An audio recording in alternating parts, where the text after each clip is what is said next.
We've also got Ibrahim who says, Gemini isn't way good at designing like Claude, how to make it design it better. You can see right here, that image is better than most humans could design, right?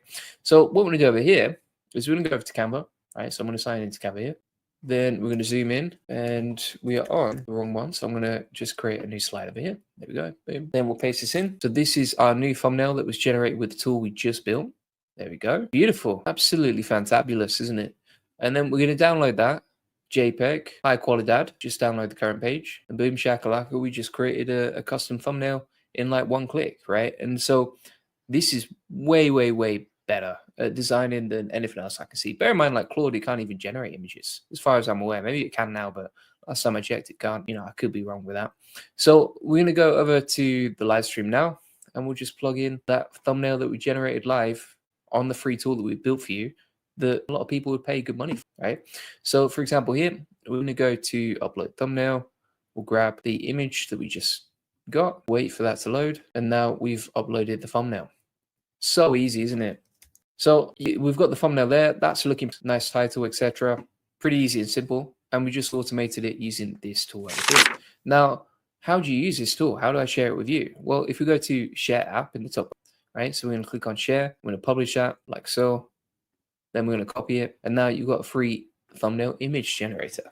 So if we go to the AI Money Lab, link in the comments description, free course. All right. Then we're going to add a new page. This is going to be called Free AI Tools Built Live. And the thumbnail image generator is here. Boom. All right. So we've set up in the space of less than 10 minutes, a tool that probably most people would pay for. And you can generate 4 different thumbnails at once. And we've even used this thumbnail just to prove that it would actually work. Pretty nice. That's basically how it works.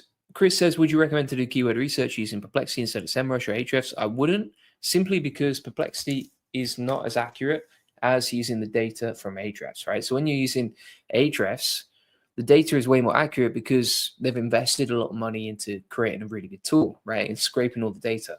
For example, like Ahrefs is one of the most active crawlers after Google in the world, right? So they use all the data on the web, they sift through it, and then they turn it into a tool that gives you probably the best keyword tool that I found out there. You still need to take it with a pinch of salt and use your own common sense when using this, but I would honestly say that the Ahrefs is much better than Perplexity. SEMrush I don't even use. I wouldn't even, honestly, like these days, I wouldn't even look at it. I don't know anyone using SEMrush day to day, honestly. Ibrahim says, no, I'm talking about designing web apps, not images. So we can put this side by side, right? So we've got this web app here for the thumbnail generator. We can't even build that with Claude actually because it doesn't generate images. But we'll go back and we'll create some more tools in a second. And one thing that I'm going to do right here is put this into, I have an SOP, a step-by-step checklist for creating live streams, right? And for the thumbnail, I'm going to put in this section. Where is it now? I need to get an image for the thumbnail. Let's have a look what we got.